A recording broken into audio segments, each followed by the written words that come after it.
In the paleoanthropology mediosphere, one phrase has hovered over the Levant like a verdict: failed migration. The idea is simple, elegant, and, on closer inspection, astonishingly fragile. According to the orthodox narrative, anatomically modern humans evolved in Africa and then, during warm climatic windows, briefly expanded into the Levant. These early expansions were supposedly evolutionary false starts. The populations arrived, flourished for a moment, and then disappeared when climate shifted, and Neanderthals reclaimed the region. Only much later, around 60 or 50,000 years ago, did a final successful wave of modern humans leave Africa, pass through the Levant, interbreed with Neanderthals, and then explode into Eurasia. It is simplistic. It is headline-ready. It is also deeply inconsistent with the archaeological and morphological record of the Levant itself. If we examine the evidence without the preloaded assumption that Africa must be the sole cradle and the Levant merely a corridor, a very different picture emerges. Not a story of failed incursions into Neanderthal territory, but a story of long-term continuity, deep roots, symbolic behavior, and overlapping populations. Not a Neanderthal stronghold intermittently invaded by Sapiens, but a Sapiens developmental zone intermittently shared with Neanderthals and hybrids. Let us start where the failed migration theory is supposed to find its strongest support: Grotto de Qafzeh. Around 100,000 years ago, in the eastern Mediterranean, a community buried its dead in prepared pits inside Qafzeh cave. These were not scattered bones washed into cracks by chance. These were intentional burials. Bodies were placed deliberately, some were flexed. Red ochre appears in the burial layers. Marine shells were brought inland from the Mediterranean coast and deposited in association with the dead.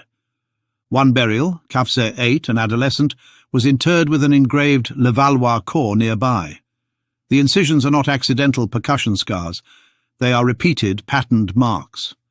This is not a fleeting hunting stop by a wandering population barely clinging to survival in foreign territory. This is social memory. This is symbolic behavior. This is territorial investment.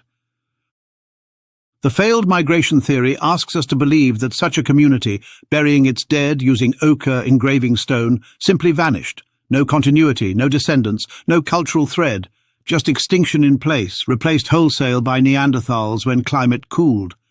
But the Levantine record does not behave like a cultural reset button.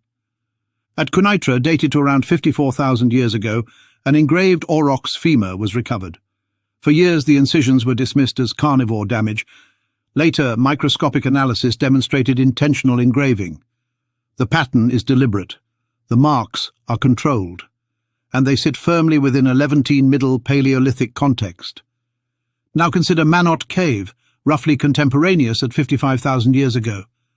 The Manot Calvaria possesses a rounded vault morphology strongly aligned with early Upper Paleolithic Europeans such as Mladek. It is modern in form. Genetic modelling suggests that the population represented by Manot lived in the region at precisely the time Neanderthal introgression entered the ancestry of non-African modern humans. And in Manot, incised geometric stone artifacts appear again. Qafzeh at 100,000 years ago. Engraved stone, burials, ochre. Quneitra at 54,000 years ago. Engraved bone. Manot at 55,000 years ago. Engraved stone and modern human Calvaria. This is not the pattern of episodic cultural amnesia. This is recurrence across 50,000 years. If the Levant were merely a Neanderthal stronghold briefly penetrated by African migrants during warm phases, we would expect discontinuities, clear breaks, cultural replacement horizons, sterile gaps. Instead, we observe persistent Middle Paleolithic traditions with symbolic overlays that reappear across climatic shifts. The orthodox defense is that Neanderthals and Sapiens alternated occupation as climate oscillated. During warmer interglacials, Sapiens expanded northward. During colder periods, Neanderthals moved south. It is an appealing symmetry. But the fossil evidence complicates this tidy alternation. Zuttiyeh, dated to roughly 250,000 years ago, preserves a partial skull with traits that some researchers have interpreted as the earliest well-dated Homo sapiens sapiens compared to African stock. The taxonomic debate remains active. But what is not debated is its Levantine antiquity and its mosaic morphology, combining archaic and modern features. If Zuttiyeh represents part of a Sapiens clade developing in situ, then the Levant contains deep roots of the Sapiens lineage long before Qafzeh. That alone destabilizes the notion that modern humans only appear there as transient African visitors during this period. Add to this the school specimens, also around 120 to 90,000 years ago. These individuals show modern anatomy with some archaic traits, hardly surprising in a region that functioned as a population interface. The Levant was not empty before they arrived, nor was it genetically sealed. Now consider the timing of Neanderthal introgression. Genetic evidence indicates that the ancestors of all Eurasian-related modern humans interbred with Neanderthals roughly 50–60,000 years ago. Where did this occur? The Levant is geographically and chronologically the most parsimonious location. The Manot skull sits in the region at exactly the right time. Neanderthal populations are known nearby. The archaeological record shows overlapping technological signatures. In the failed migration model, modern humans leave Africa successfully only once, around 60,000 years ago, interbreed in the Levant, and then disperse. Earlier, Levantine populations like Qafzeh and School supposedly left no descendants. They are evolutionary dead ends. But this conclusion rests on absence of evidence reasoning. The genetic record we possess today reflects surviving lineages. It does not automatically record extinct branches or local continuity that later merged. The Levant could easily have hosted structured populations, some of which contributed partially to later expansions. Population structure, admixture, and local survival complicate simple replacement narratives. More importantly, the failed migration model requires an implausible cultural amnesia. If early sapiens entered the Levant over 120,000 years ago and vanished completely, leaving no trace, why does symbolic behavior recur in the same region tens of thousands of years later? Why do geometric incisions reappear? Why do burial practices persist? Why does Middle Paleolithic technology show long continuity without catastrophic breaks? The model assumes that Neanderthals retook the Levant during cold periods and erased Sapiens' presence entirely. But the archaeological record does not show a Neanderthal cultural dominance, wiping clean earlier modern traditions. Instead, it shows technological overlap and regional persistence. The Levant was not a pendulum swinging cleanly between two isolated species. It was a mosaic. Neanderthals and Sapiens likely overlapped, interbred, and coexisted in shifting population densities. Some sites may lean more Neanderthal, others more Sapiens, but the region itself was not exclusively one or the other. It was a contact zone with deep time depth. This reframing dissolves the need for failed migrations. What if early Sapiens were not intruders who died out, but foundational populations who persisted, intermingled, and contributed to later demographic waves? Consider the mortuary evidence again. Burial is not trivial behavior. It signals place attachment. Qafzeh 11 shows healed cranial trauma, implying long-term care within a social group.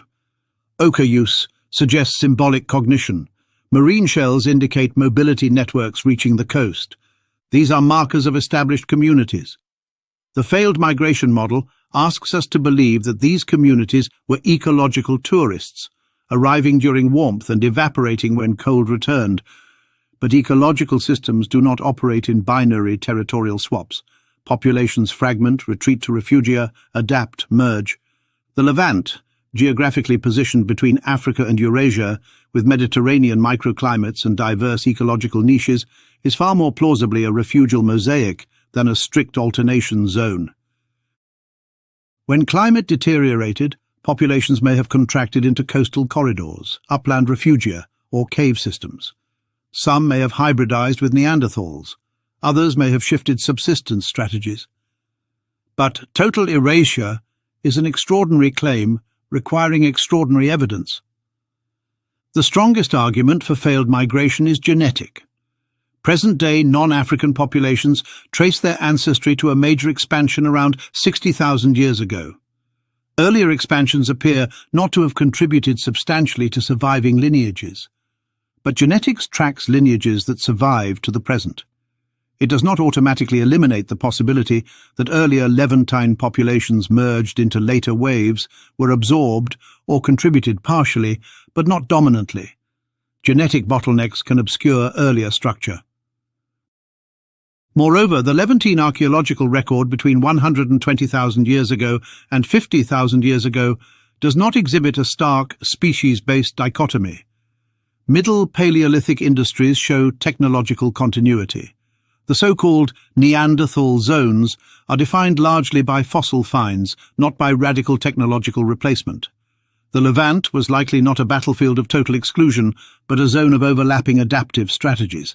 The Manot-Meladic morphological connection adds another destabilizing element. If Manot 1 resembles early European Upper Paleolithic skulls, then the Levantine population at 55,000 years ago stands close to the ancestry of European modern humans. That places a developmental node in the Levant, not merely a transit corridor. The failed migration model imagines Africa as the sole crucible and the Levant as a hallway. But hallways do not produce long-term burial traditions, engraved artifacts across tens of millennia, and morphological diversity stretching back 250,000 years. The Levant looks less like a hallway and more like a living room, a place where lineages gathered, overlapped and developed. This does not require denying African origins. It requires abandoning oversimplified geographic monopolies. Human evolution was not a single arrow leaving one continent in one decisive moment. It was a braided stream with eddies, overlaps and backflows. The Levantine record, Zuttiyeh at 250,000 years ago, Skul and Qafzeh at 100,000 years ago, Quneitra and Manot at 55,000 years ago, forms a continuous arc of hominin presence and symbolic behavior. To compress this into two isolated pulses separated by total extinction is not conservative science. It is narrative convenience. The nuclear flaw in the failed migration theory is not that early Levantine sapiens existed, that is accepted. The flaw is the assumption that they left no lasting imprint. That assumption rests more on adherence to a clean, out-of-Africa storyline than on the Levant's own stratigraphy. The Levant was not empty between waves. It was not culturally reset by climate. It was not exclusively Neanderthal territory awaiting reclamation. It was a dynamic interface where early members of the Sapiens clade established communities, buried their dead, engraved objects, interacted with Neanderthals, and ultimately contributed to later expansions.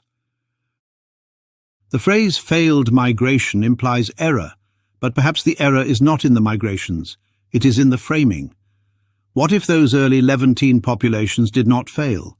What if they were foundational, absorbed, hybridized, and reshaped into the ancestry that later moved outward? In that case, the Levant was never a peripheral experiment.